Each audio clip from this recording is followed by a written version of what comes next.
بيتي كتبوا تدلوا تتحمل نسوا بيتي كلهم تقنونا مكتب تاريخ تدرع عماي حقر نقايات فكر تدرع عماي حقر نقايات فكر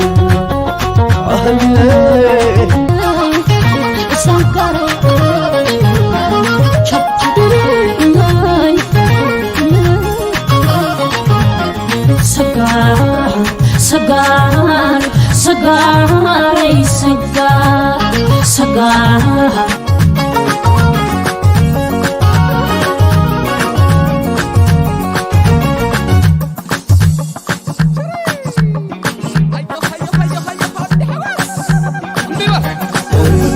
Anas, ay gusto Anas, ay sukuan Anas, ay berkahana Mande, segrawa inde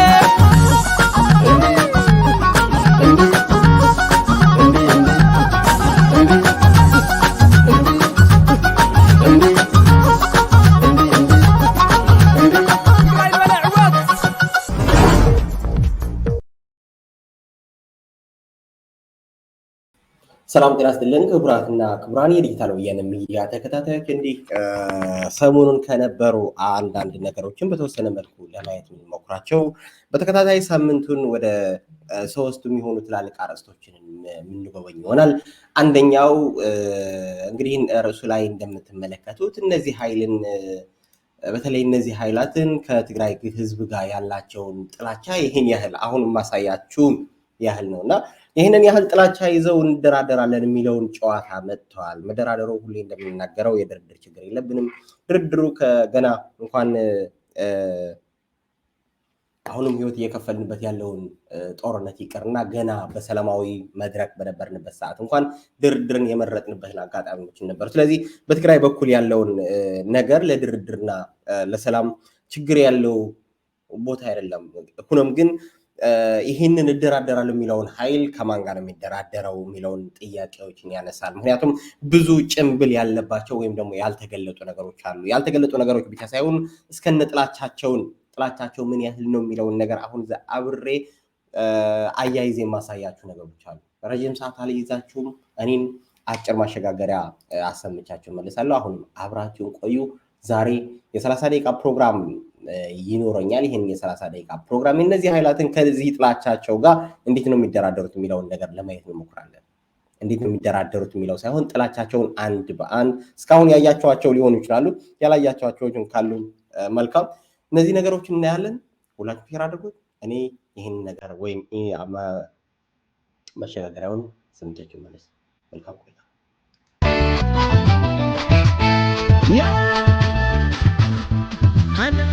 itu orang bagi mata dia pada berhenti ya cepat angkat hati ya kisahnya akhirnya asma kisahnya akhirnya itu ya itu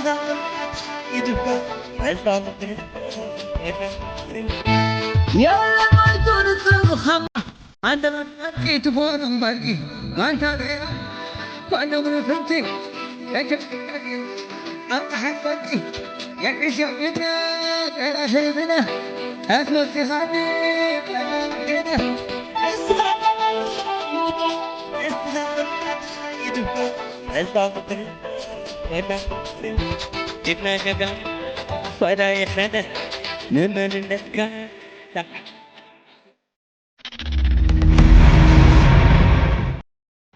መጀመሪያ ስንገባ ለማለት እንደሞከርኩት በዚህ 3 ቀን 3 የተለያዩ ነገሮችን አደርስላችኋለሁ። አንደኛው የነዚህ ኃይሎችን ያላቸው ጥላቻ ነው። ሁለተኛው አሁን ሚዲያዎችን እየተጫወቱ ያለችውን ጨዋታ በተወሰነ መልኩ ለማሳየት ሞክራለሁ። ሶስተኛ አብይ አህመድ ሰሞኑን እየቀባጠረው ያለውን ነገር እሱ ወደ ሚዲያ እንዴት ማምጣት እንዳለብን የሚለውን ነገር በተወሰነ መልኩ እናየዋለን። ለጊዜው ግን እነዚህ ኃይላትን ከዚህ ጥላቻቸው ጋር ከዚህ ፉከራቸው ጋር ከዚህ ፕላናቸው ጋር እንዴት ነው የሚደራደሩ የሚለውን ነገር ለማየት ያህል እንግዲህ ሁላችሁም እንደምታስታውሱት በአቶ ዳንኤል ክብረት ልጀምር። ዲያቆን የሚለውን ነገር ለሱ የሚመጥን አይደለም። ስለዚህ ከእንግዲህ በኋላ አቶ ዳንኤል ክብረት እያልን እንቀጥላለን። አቶ የሚለው ራሱ ሲበዛበት ነው። ስለዚህ በአቶ ዳንኤል ክብረት ካለፈው ሳምንት ወይም ደግሞ ይሄ የኢትዮጵያ መከላከያ ሰራዊት ፋኖና ሚሊሻ ወደ ትግራይ እንዳትገቡ ብለን አዘናል ብሎ አብይ አህመድ እንደተናገረው እነሱ ግን ጦርነት በነበሩበት ሰዓት ዳንኤል ክብረት አንድ ነገር ተናግሮ ነበር ወይም አንድ ሀቅ አውጥቶ ነበር። የዛሬ ሌሊት ስም መጥረቢያውን መሳል ይባላል ይላል። ብልጥ ሰው ዝም ብሎ ሲጠርብ አይከርም። ጠረብ ያደርግና ፋታ ወስዶ ለተሻለ ውጤት መጥረቢያውን ይስላል።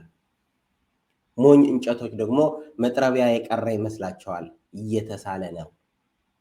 እኛ የቀረን ሳይሆን ወይም ወደ ትግራይ መግባታችን አቁመን ሳይሆን እየተዘጋጀን ነው የሚለውን ነገር ነበር ዳንኤል ክብረት ለማስተላለፍ የሞከረው። እውነትም እየተዘጋጁ ሳይሆን እየተዋጉን ነበረ።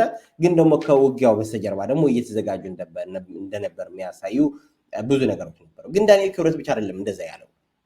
ሚዲያዎችን በቃ የኢትዮጵያ መንግስት ወይም አብይ አህመድን ወደ ትግራይ እንዳትገቡ አግጃለሁ ወይም እንዳትገቡ አዝዣለሁ ቢልም እነዚህ ሰዎች ግን እውነታውን እያወጡት ነበር። ምክንያቱም እውነታውን መሸከም ስለማይችሉት ሲያወጡት ነበር። ዳንኤል ክብረት ብቻ አይደለም፣ ሌላው የጦርነት ጎሳሚውን ካሳይ ጨምዳ ሰምተን እንመለስ።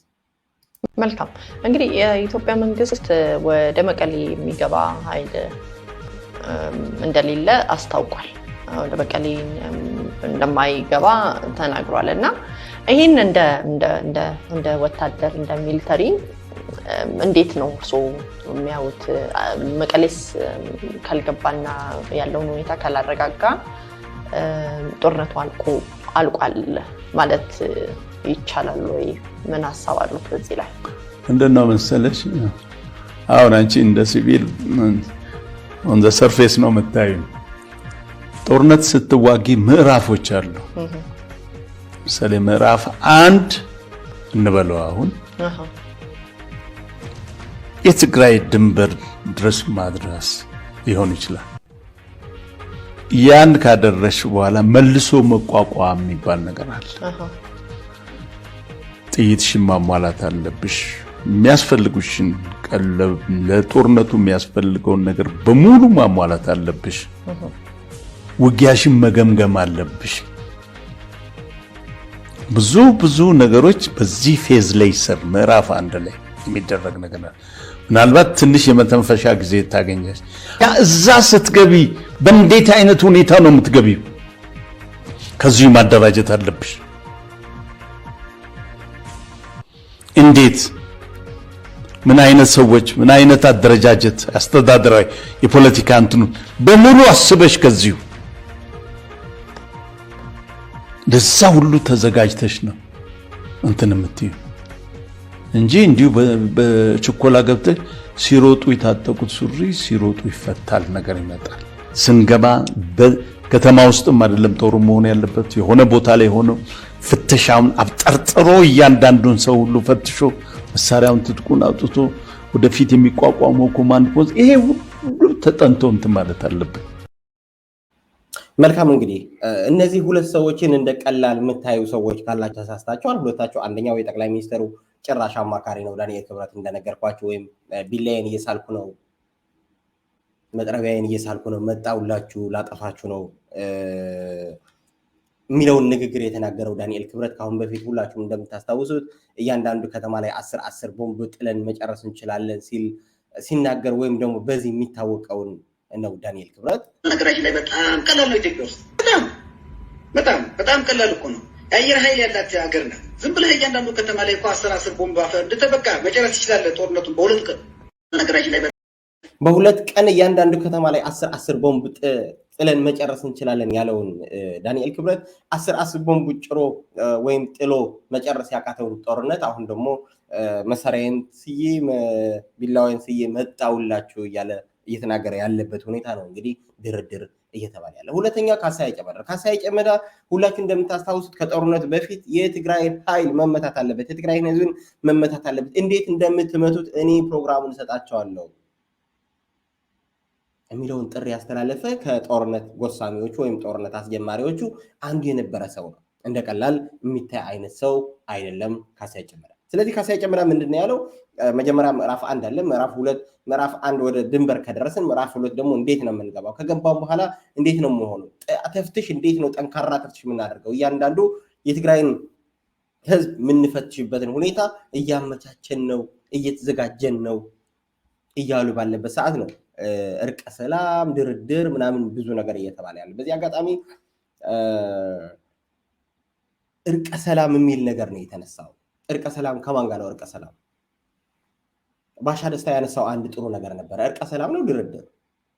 እርቀ ሰላም ወይም ድርድሩ የትግራይ መከላከያ ሰራዊትና ከኦነግ ከሆነ እርቀ ሰላም ሳይሆን ድርድር ነው መባል ያለበት። ከነዚህ ኃይላት ካልሆነ ደግሞ ምንድነው መሆን ያለበት የሚለውን ነገር በደንብ የሚታይ ወይም መታየት ያለበት ይመስለኛል። ምክንያቱም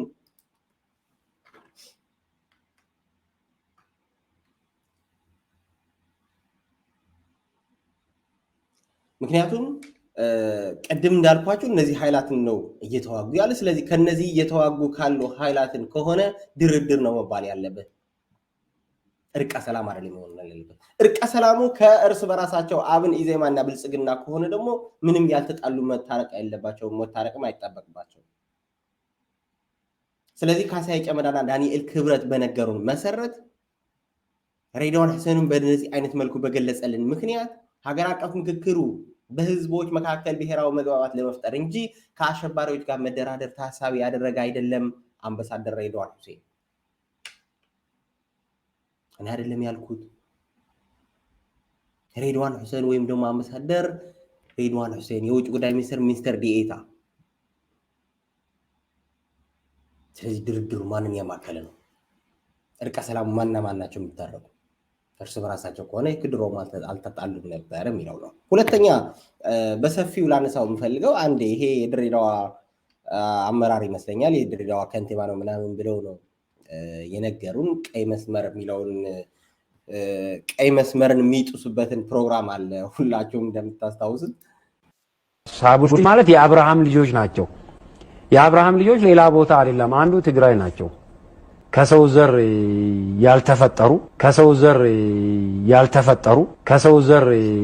ያልተፈጠሩ እንዳውም ዳቢሎስ ከነሱ ይሻላል ብዬ ተስፋ አደርጋለሁ። ዳቢሎስ እኮ እንደነሱ አይነት ተንኮል የለውም።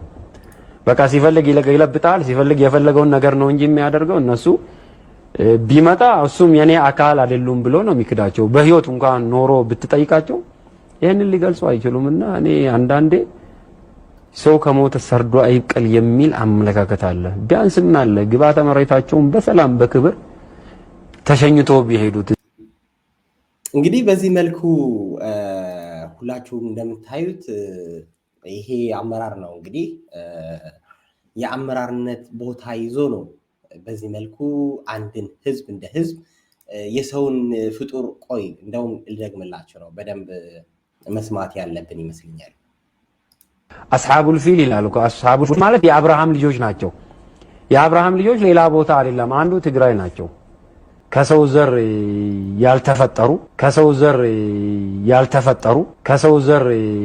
ያልተፈጠሩ እንዳውም ዳቢሎስ ከነሱ ይሻላል ብዬ ተስፋ አደርጋለሁ። ዳቢሎስ እኮ እንደነሱ አይነት ተንኮል የለውም። በቃ ሲፈልግ ይለብጣል፣ ሲፈልግ የፈለገውን ነገር ነው እንጂ የሚያደርገው። እነሱ ቢመጣ እሱም የኔ አካል አይደሉም ብሎ ነው የሚክዳቸው። በህይወት እንኳን ኖሮ ብትጠይቃቸው ይሄንን ሊገልጹ አይችሉምና እኔ አንዳንዴ ሰው ከሞተ ሰርዶ አይብቀል የሚል አመለካከት አለ። ቢያንስ ምን አለ ግባተ መሬታቸውን በሰላም በክብር ተሸኝቶ ቢሄዱት። እንደነዚህ አይነት አጸያፊ ነውር ንግግሮችን አንድ በአንድ መያዝ ይጠበቅብናል። ለዚህም ነው ዛሬ እነዚህ ነገር ገና ብዙ ነው ማሳያችሁ። በነገራችን ላይ 30 ደቂቃ ብያለሁ። ከ30 ደቂቃ ላይ ያልፍ ሁሉ ይችላል። ምክንያቱም የእነዚህ ሰዎች በ30 ደቂቃ ይልቅ በ30 ቀንም ሊያልቅ አይችልም። ነውራቸው፣ ንግግራቸው፣ አሳፋሪነታቸው። አሳፋሪ ንግግር መናገርን እንደ ጀግንነትን የሚቆጥር ኃይል የእሱን አሳፋሪ ንግግሮችን ፈልገ ማውጣት ይህን ያህል ቀላል ይህን ያህል በአጭር ጊዜ የሚሆን ነገር አይደለም እና ከሰይጣን የባሱ ናቸው ነው የሚለው። የሰው ፍጡሮች አይደሉም። የአብርሃም ልጆችና ማለት ከአብርሃም ልጆች አንደኛው የትግራይ ህዝብ ነው። ከሰው አይደለም የተፈጠረው። ይሄ በኢትዮጵያ ቴሌቪዥን ነው። በማህበራዊ ሚዲያ እንዳይመስላችሁ፣ አክቲቪስት እንዳይመስላችሁ፣ ተራ ፌስቡክ ተጠቃሚ እንዳይመስላችሁ። እነዚህ የአንድን ክልል ወይም የአንድን ከተማ ርዕሰ መስተዳደር የብልጽግና ከፍተኛ ሹማምንት ናቸው። ፊል ይላሉ አስሐቡ ማለት የአብርሃም ልጆች ናቸው። የአብርሃም ልጆች ሌላ ቦታ አይደለም፣ አንዱ ትግራይ ናቸው። ከሰው ዘር ያልተፈጠሩ የሚለውን ነገር ነው በደንብ ሊሰመርበት የሚገባው።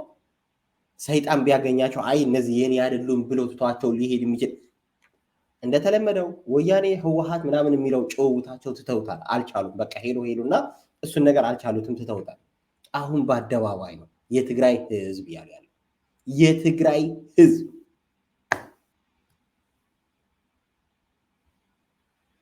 ስለዚህ ከነዚህ ከሰው ዘር ያልተፈጠሩ ከትግራይ ህዝብ ነው እንግዲህ ድርድር እየተባለ ያለው ከሆነ ማለት ነው።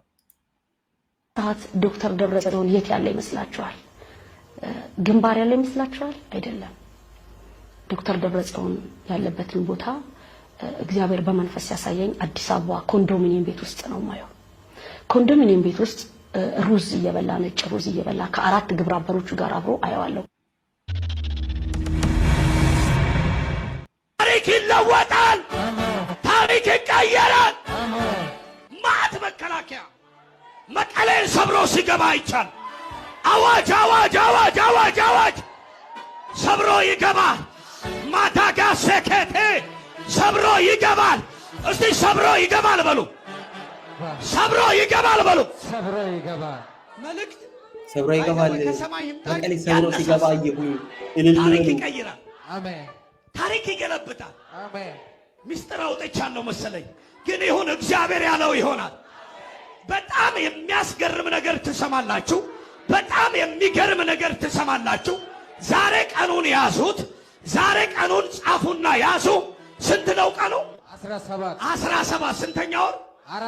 አራተኛ ወር 2000 ስንት? 14 ተደራዳሪዎችም አደራዳሪዎችም እነዚህ ናቸው። የሃይማኖት መሪዎች ተብለው የተቀመጡ እነዚህ ናቸው።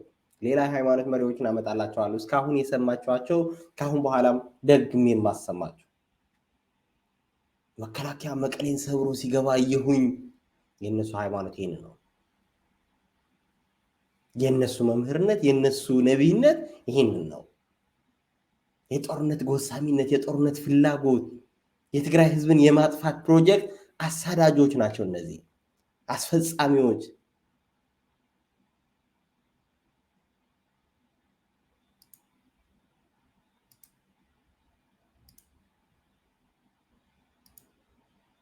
ትሰማላችሁ። በጣም የሚገርም ነገር ትሰማላችሁ። ሰብሮ ይገባል። እስቲ ሰብሮ ይገባል በሉ። ሰብሮ ይገባል በሉ። ሰብሮ ይገባል። መልእክት እርቀ ሰላም ይወርዳል፣ እንደዚህ ይሆናል፣ እንደዚህ ይሆናል አይደለም እያለ ያለው የኢትዮጵያ መከላከያ ሰራዊት መቀሌን ሰብሮ ይገባል። እልል በሉ፣ አሜን በሉ። ቤተክርስቲያን ነው፣ ፌስቡከር አይደለም። እነዚህ የአብይ አህመድ አማካሪዎች ናቸው። ልክ እንደነ ዳንኤል ክብረት የተናገራቸው ነገሮች ነበሩ። እናት የሆነባቸውን እዛ ተቀርጾ መጥቶ እያየሁት ነበር።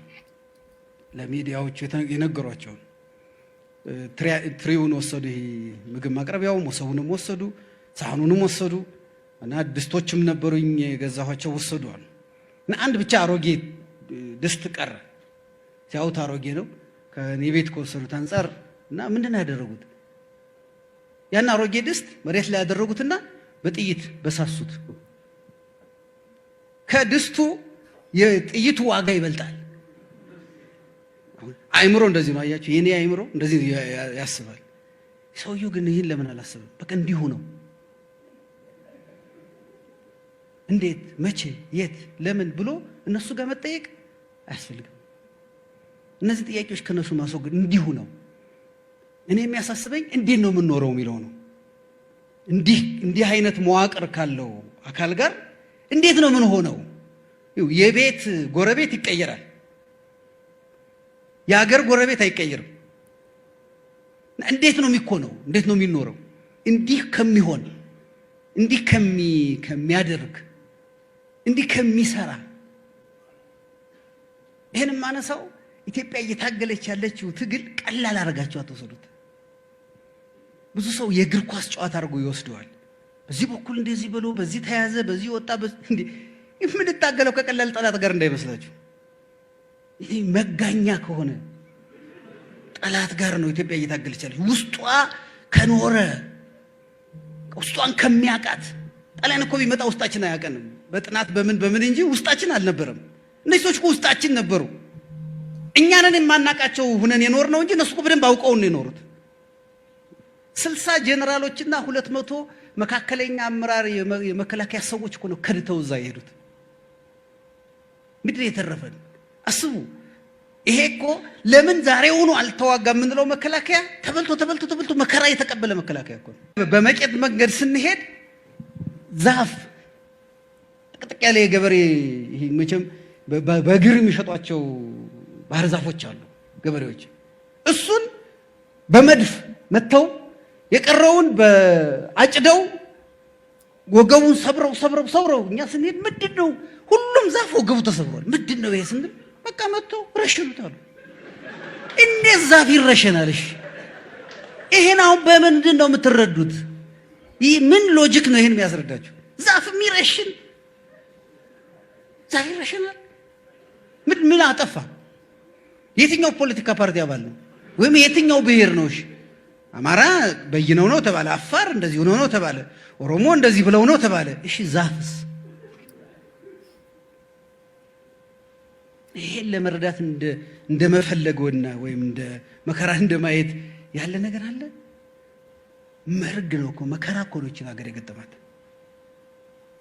መላቀቅ አለብን። እኔ መፍትሄው መላቀቅ ነው። ተስፋው የሚመጣው በቃ መላቀቅ አለብን ከዚህ። የመጨረሻ የጥላቻቸውን ጫፍ ለማድረስ ወይም የመጨረሻ የጥላቻቸውን ህዝቡ ላይ ለመንዛት ሲፈልጉት እንደዚህ አይነት ፊልሞች ነው የሚሰሩ። እንደዚህ ልክ እንደ ከጦርነቱ በፊት 27 ዓመት ጨለማ ነበረ፣ መርከብ ተሰረቀች፣ አውሮፕላን ተዘረፈ፣ ሜቴክ ፈረሰ፣ ሜቴክ ተሰረቀ፣ አባይን በሉት፣ አፈረሱት፣ ጨረሱት፣ ሁሉ አለቀባቸውና ሳህንን በጥይት መቱ። በእጅ እንደዚህ የሚሸጡ ባህር ዛፎችን ረሸኗቸው። በምን? በመድፍ።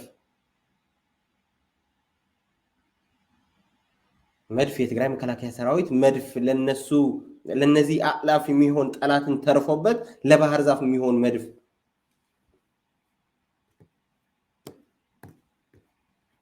ይሄ ሌላ ምክንያት አይደለም መሆን ያለበት፣ ሌላ አይደለም መምጣት ያለ ይሆን ያለው የጥላቻቸው ጫፍ ነው እያሳዩን ያለው። የጥላቻቸው ጫፍ እዚህ ጋር አያበቃም፣ ሌላ ተጨማሪ ያለው ወዳጆቼ። አሁንም ዳንኤል ክብረት ኢትዮጵያውያን ትልቁ ችግራችን ወያኔን ለመረዳት መጣራችን ነው። አይቻልም መረዳት። መሆን ያለበት ምንድነው? እኛ ለወያኔ ከምንረዳት ይልቅ ምን መሆን አለበት? ማጥፋት ነው ያለብን። በቃ ቀላሉ አማራጭ ወያኔን ከመረዳት ይልቅ ማጥፋት ነው። ማጥፋት የሚለውን ይሰመርበት። ይቀጥል።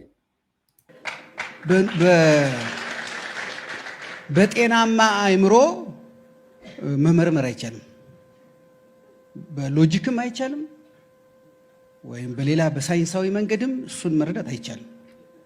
ብዙ ሰው ሰሞኑንም አንድ ከጓደኞች ጋር ስናወራ እንዲህ ስለሆነ እኮ ነው፣ እንዲህ ስለገጠማቸው ነው፣ እንዲህ ስለሆኑ ነው፣ እንደዚህ ስላደረጉ ነው እንደዚህ ይላሉ እና አይደርሱበትም። ግን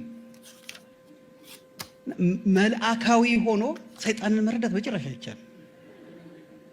ወይ እናንተ ራሳችሁ ሰይጣን መሆን አለባቸው እንጂ አትችሉም። ቅድምም ብሎ ነበር ሰውየው ከሰይጣን የባሱ ናቸው፣ ሰይጣን ቢያገኛቸው የኔ አይደለም ብሎ ትቷቸው ሊሄድ ነበረ። አሁን ዳንኤል ክብረት ምን አለ? እነሱን ለመረዳት የግድ እነሱን የመሰለ ሰይጣን መሆን አለባቸው። ሁለቱም በጣም ተመሳሳይ፣ ሁለቱም ከብልጽግና አመራሮች ለትግራይ ህዝብ የተሰጠ ስም ነው። ምንድነው ምክንያቱ ብላችሁ ስለጠየቃችሁ መልሱን አታገኙ።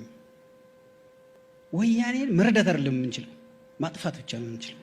ወያኔን መረዳት አይደለም የምንችለው፣ ማጥፋት ብቻ ነው የምንችለው። ወያኔን መረዳት አይደለም የምንችለው፣ ማጥፋት ብቻ ነው የምንችለው። እኔ ለልጆቻችንም ለማስረዳት መከራ ማየት የለብንም። በምንም መልኩ አይቻልም። አሁን ዓለም የደረሰበት እንትን ደረጃ እነሱን ለማስረዳት በቂ ነገር የለውም። እቺን ሀገር ተጣብቷት የኖረው በጣም አደገኛ በሽታ ነው። በጣም አደገኛ HIV ኤድስ በስንት ጣዕሙ፣ ኮሮና በስንት ጣዕሙ፣ ካንሰር በስንት ጣዕሙ። ነገ የሚደረገውን ድርድር የትግራይ ህዝብና የትግራይ መንግስት እንዲሁም የኦሮሞ ህዝብና የኦሮሞ መከላከያ ሰራዊት የሚያካትት ከሆነ ከኤድስ እና ከኮሮና በላይ አደገኛ ከሆነ ኃይል ከሆነ ህዝብ ጋር ነው የሚል ዳንኤል ክብረት እንቀጥል። አሁን ዓለም የመጣበት በሽታ በጣም እነሱ ሁሉ ወይ በመከላከል ይድናሉ ወይ በህክምና ይድናሉ። ወያኔ እኮ በመከላከል አይድን በህክምና ማይድን በሁለቱም አይድን። ብትርቁት አይርቅም። ይሄን በማጥፋት ብቻ ነው ወያኔነት የሚባለውን በሽታ እኔ ከዚህ በፊት እንዳልኩት ከሶስቱ ነገሮች ስናጠፋው ብቻ ነው። ከምን ነው አሁን እነዚህ ወያኔነት ከሶስት ነገሮችን ማጥፋት አለብን ይላል። እነዚህ ሶስት ነገሮችን በጥሞና እንድታዳምጡልኝ እፈልጋለሁ። ሶስቱም አንድ ሁለት ብላችሁ ያዙልኝና እኔም ወደ ሶስቱን ነገር እንጂ አንድ በአካል እንዳይኖር እንደ መዋቅር እንደ ተቋም ስልጠና የሚሰጥ ድርጅት የሚያቋቁም መዋቅር የሚዘረጋ ሰዎች የሚያሰባስብ እንደ ተቋም መሆን የለበትም።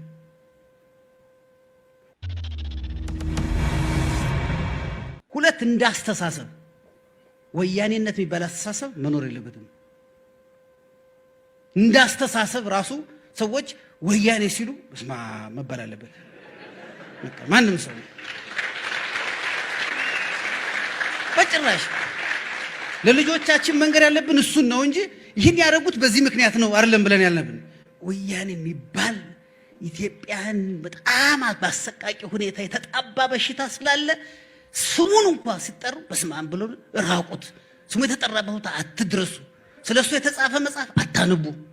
ስለሱ የተሳለ ስዕል አትዩ። ፎቶውን አትዩ። በጭራሽ ይጋባባችኋል። ሳታውቁት በሽታው ይሰርጻችኋል። ስለዚህ ራቁት። እንዲህ አይነት በሽታ ነው ኢትዮጵያን የገጠማት። በምንም መልኩ በክፉም በደጉም አታንሱት። መጥፎ በሽታ ነው። ታጣቁት እናንተን ይጋባል ብለን አስተሳሰብ ሆኖ ለመሰላችሁ አስተሳሰቡ እንደ ተቋም ቢጠፋም የተለያዩ ሰዎች ላይ ግን አየዋለሁ። አንዳንዶች ቅድም እንደተባለው ሳያውቁት ራሱ ሳያስቡት የሱ ሰለባ ሆነው ያገኙታል። ራሳቸው ሳያስቡት እየተቃወሙት ሁሉ አንዳንድ ሰዎች ግን ውስጣቸው ውስጥ የፐርሰንት ጉዳይ ነው። 20%፣ 30%፣ 5% ወያኔነት ውስጥ ይኖራል። በደማቸው ውስጥ የሆነች አልላቀቅ ያለች እና ወይ ድሮ በገጠር እንደሚደረገው እንደዚህ ክፉ ደም ወይም ጥቁር ደም እንደዚህ በሚኖርበት ጊዜ ይበጣና ያ እንዲፈስ ይደረጋል። እና ከአንዳንድ ሰዎች ተበጥቶ ወያኔነት መፍሰስ አለበት። የሆነች ቦታ ላይ ያለች ተበጥቶ ምን መሆን አለበት? መፍሰስ አለበት።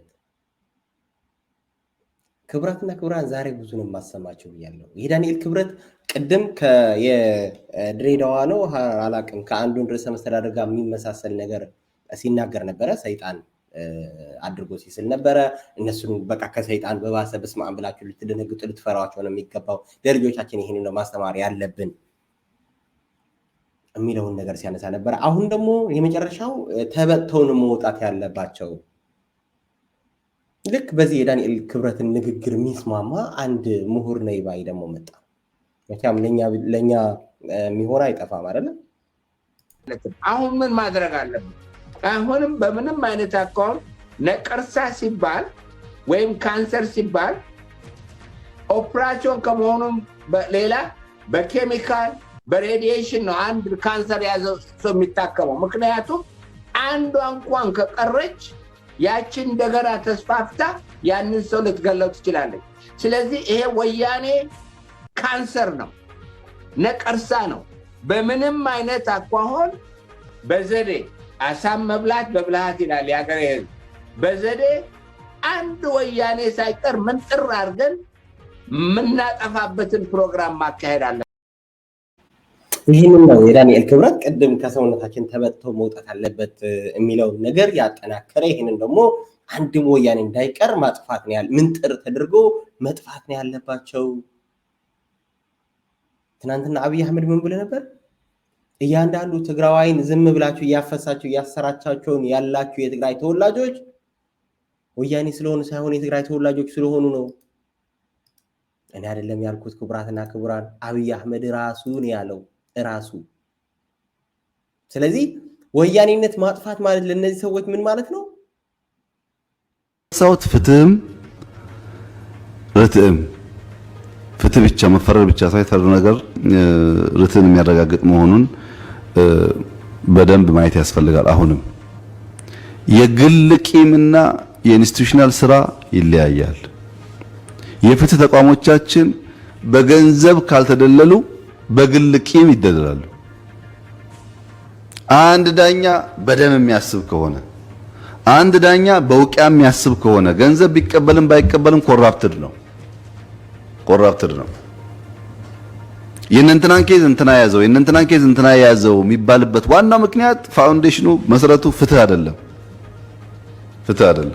ይሄ ነገር በፍርድ ቤት በአቃቢ ሕግ በፖሊስ በምናምን ሰፊ ስራ ይፈልጋል። ገና ነው። እኛ ስለ ፍትህ ልናወራ ውርቱፋር በብዙ ፋክት በብዙ ማስረጃ ልከራከራችሁ ይችላሉ። ስለ ፍትህ ልናወራ አንችልም።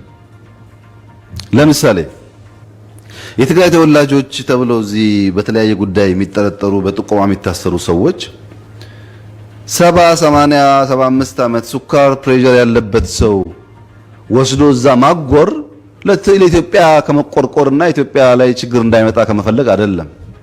ሌብነት ነው። ሀብታም ሀንት እያደረጉ ማለት ነው። ይሄ አይጠቅምም ለኛ። እንደዚህ አይነት አሰራር ጥቅም የለው። ሁለት ነገር ናንሳ። በአብይ አህመድ ዙሪያ ራሱ ሁለት ነገር ናንሳ። ወደ ዳንኤል ክብረት እመለሳለሁ። አብይ አህመድ ሁለት ነገር ነው የተናገረው። አንደኛው እናንተ ሌብነት ነው እየሰራችሁ ያላችሁ ከፍትህ አንጻር አይደለም። የትግራይ ተወላጆች በገፍ እያሰራችሁ ያላችሁ በቂም በበቀል ወይም ደግሞ በንግድ ሀብታም እየፈለጋችሁ የምታስሩበት ሁኔታ ለራሳችሁ ብር ስትሉ ነው፣ ለራሳችሁ ጥቅም ብትሉ ነው። ጥቅም ሲባል ደግሞ ብር ተከፍሏችሁ ብቻ ሳይሆን በደም በዘር አስባችሁ የምታስሩ ከሆነ ይህም ኮራፕትድ ነው የሚለው ምን ማለት ነው? ቅድም ሰውየው ወያኔነትን ለማጥፋት ተጋሩን ማጥፋት አለበት፣ እያንዳንዱ ወያኔ የሚባል እንዳይቀር ምንጥር መደረግ አለበት የሚለውን ጥሪውን አብይ አህመድ ጋር አብይ አህመድ ግን ልዩ የተለየ አስተያየት ነው ያለው። አብይ አህመድ ምንድነው ያለው? የ70-80 ዓመት አትሰሩ አታገላቱ። ወጣቶች ግን መታሰር አለባቸው። እያንዳንዱ ወጣት ተመንጥሮ መታሰር አለበት ነው የሚለው። ምክንያቱም እያንዳንዱ ትግራዋይ ነው እየታሰረ ያለው፣ በገፍ ነው እየታሰረ ያለው፣ በሺዎች ነው እየታሰረ ያለው፣ በሺዎች ነው እየታጎረ ያለው። እነዚህ ሁሉ ትግራዋያን መታሰራቸው ትክክል ነው። የ70-80 ዓመት ሽማግሌዎችን አትሰሩ። ሌሎች ግን አዎ ቅድም ሰውየው እንዳለው ወያኔዎች ናቸው። አሁን ምን ማድረግ አለብን? አሁንም በምንም አይነት አካውንት ነቀርሳ ሲባል ወይም ካንሰር ሲባል ኦፕራሲዮን ከመሆኑም ሌላ በኬሚካል በሬዲዬሽን ነው አንድ ካንሰር ያዘው ሰው የሚታከመው። ምክንያቱም አንዷ እንኳን ከቀረች ያችን እንደገና ተስፋፍታ ያንን ሰው ልትገለው ትችላለች። ስለዚህ ይሄ ወያኔ ካንሰር ነው፣ ነቀርሳ ነው። በምንም አይነት አኳኋን በዘዴ አሳም መብላት በብልሃት ይላል ያገሬ ህዝብ። በዘዴ አንድ ወያኔ ሳይቀር ምንጥር አድርገን የምናጠፋበትን ፕሮግራም ማካሄድ አለ። መልካም፣ ይህንን ይመስላል።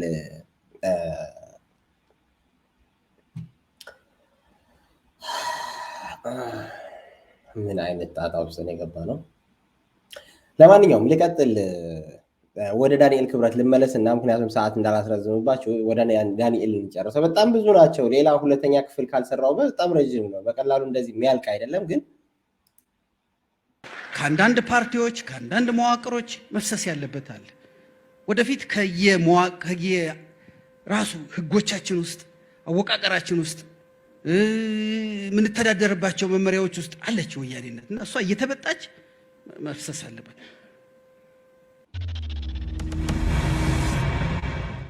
ሶስተኛው ከታሪክ በምን መልኩ የዚህ ታሪክ ቀጥሎ በታሪክ በኢትዮጵያ ታሪክ ውስጥ ቦታ እየያዘ መሄድ የለበትም። በቂው ነው። በቃው። ከዚህ በኋላ ታሪክ ሊኖረው አይገባም።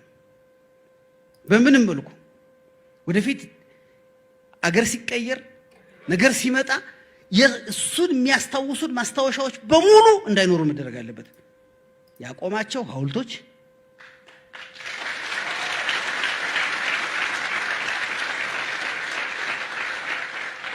የሰየማቸው ስያሜዎች እሱ የጠራቸው ምን ያላቸው እሱን የሚያስታውሱ ስናየው ትዝ እንዳይለን ማለት ነው። ምንም ነገር መቀመጥ የለበትም። ምንም እሱ መንገድ ስንሄድ አይተነው ብለን ትዝ እንዳይለን ማድረግ አለብን። ይሄን ካረግን ኢትዮጵያን እንገላግላታለን።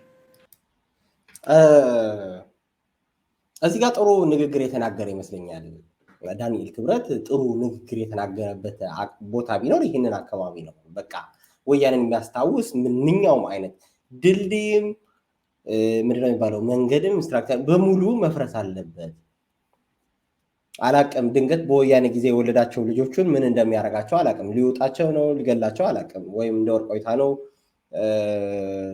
ሊያደርጋቸው ይችላል። በእነሱ አካባቢ ምንም የሚሳናቸው ነገር ስለሌለ ወርቆይታ ነው ያለውን ሁላችሁ ስለሰማችሁት እሱን ቃል በጣም ቀፋፊም ስለሆነ እኔም መደጋገም አልፈልግም። አስነዋሪ ነው። ብዙ ጓደኞቼ ይህን ቃል እንዳትደግመው ስላሉኝ እሱን ትቼዋለሁ። ለማንኛውም ዳንኤል ክብረት በወያኔ ጊዜ የተሰሩ ማንኛውም ማስታወሻ መኖር የለበትም ነው ያለው።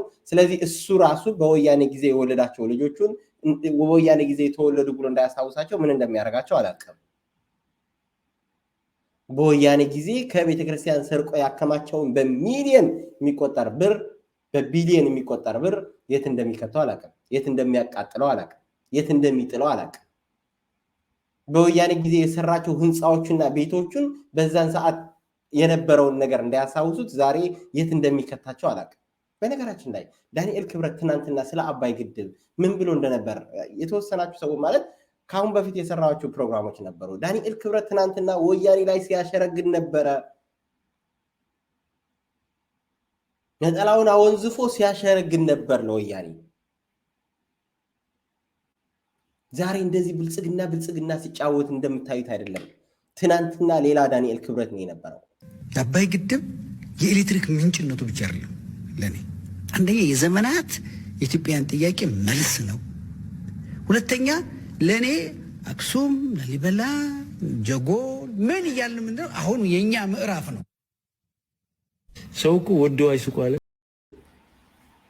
ምን አለ? ይሄኛ ምዕራፍ ነው፣ ይሄኛ ሐውልት ነው፣ ይሄኛ ጊዜ ስራ ነው፣ የኛ ታሪክ ነው። የቱ አባይ የኛ ሐውልት ነው። አክሱም፣ ላሊበላ ምናምን እያልን በታሪክ የምንኖረው የነበር ነው። ዛሬ ራሳችን የሰራነውን አባይ መጣልን። ኦኬ ዛሬስ ያንን ትናንትና እሱ አባይ የኛ ነው ብለ የተቀበለው ዛሬ አባይ ካልፈረሰ እያለ ነው። እኔ አይደለም ያልኩት ዳንኤል ክብረት ያለው። ሰምተነው እንመለስ። ሐውልቶች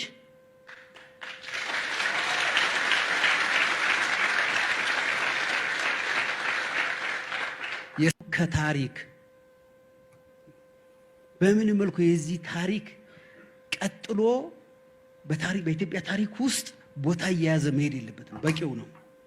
በቃው። ከዚህ በኋላ ታሪክ ሊኖረው አይገባም። በምንም መልኩ ወደፊት አገር ሲቀየር ነገር ሲመጣ የእሱን የሚያስታውሱን ማስታወሻዎች በሙሉ እንዳይኖሩ መደረግ አለበት። ያቆማቸው ሐውልቶች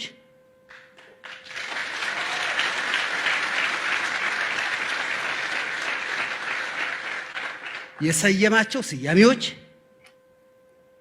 እሱ የጠራቸው ምን ያላቸው እሱን የሚያስታውሱ ስናየው ትዝ እንዳይለን ማለት ነው። ጭራሽ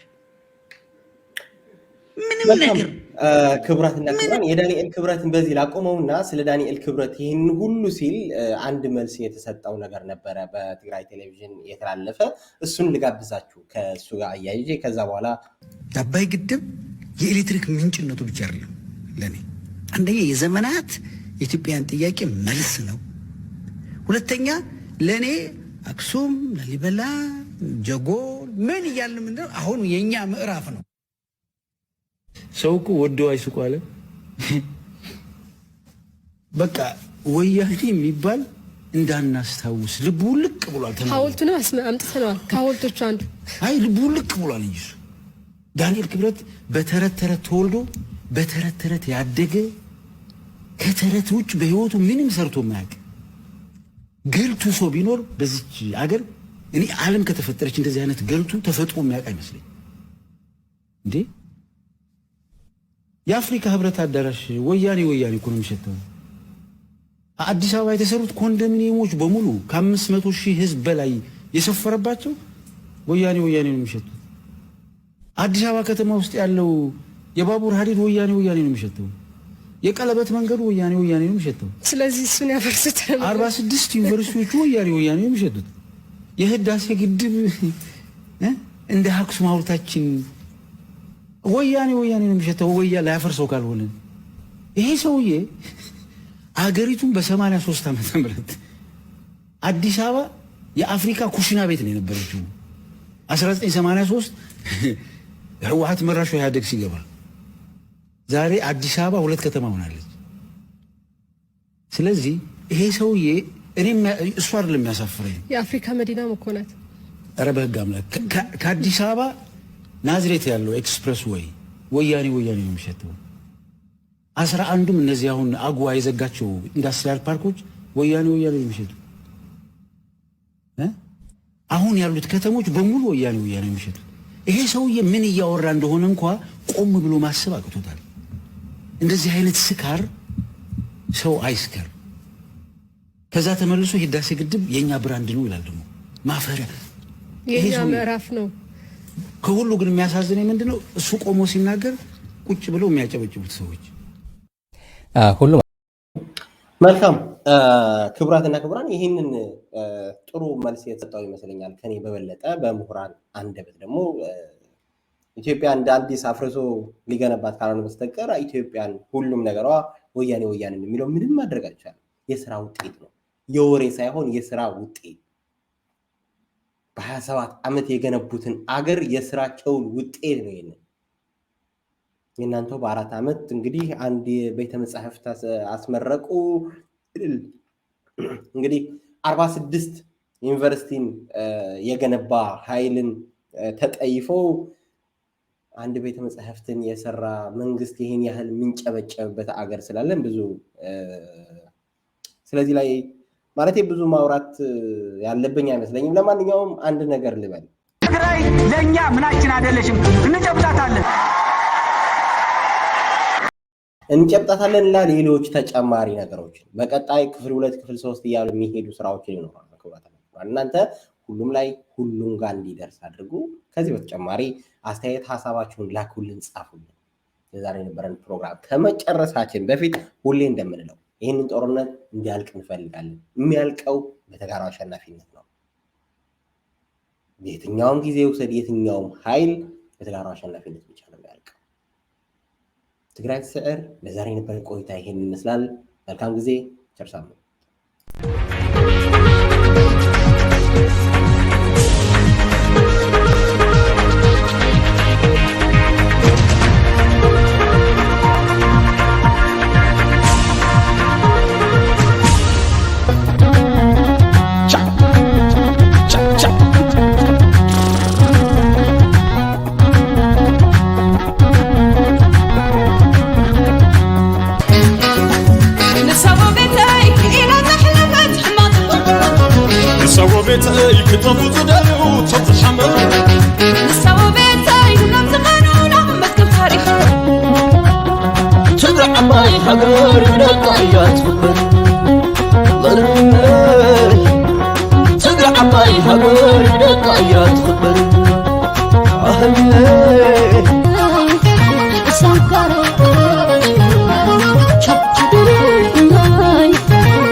سكونني أنس أي بركخني من